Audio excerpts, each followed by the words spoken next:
Monsieur Sauvage, bonjour. Vous travaillez dans l'industrie du textile. Ça n'a aucun rapport avec la filière forêt ou la filière bois en général. Pourtant, vous avez décidé d'investir dans des parcelles forestières. Pourquoi avez-vous fait ce choix?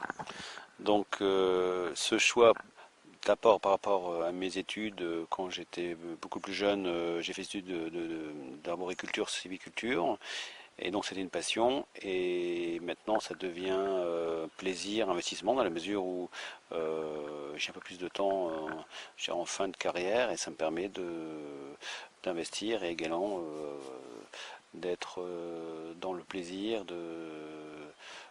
d'être en forêt et également tirer un revenu d'un investissement qui est intéressant dans la mesure où c'est du long terme et avec une transmission de patrimoine pour les enfants plus tard.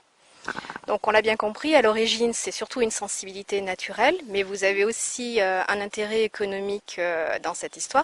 Quel retour sur investissement espérez-vous?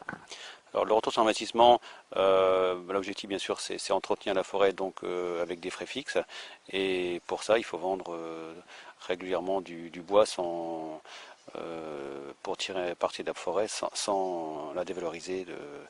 Donc c'est un juste milieu à trouver. Donc voilà, c'est important de tirer un revenu minimum chaque année ou tous les 3-4 ans pour pouvoir vivre un peu de la forêt, et enfin vivre, non pas vivre, mais je dirais couvrir les frais fixes de la forêt.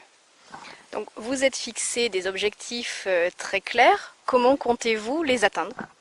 Donc en travaillant avec un technicien forestier, et puis avoir des intervenants et puis des personnes qui sont issues de la filière et tirer,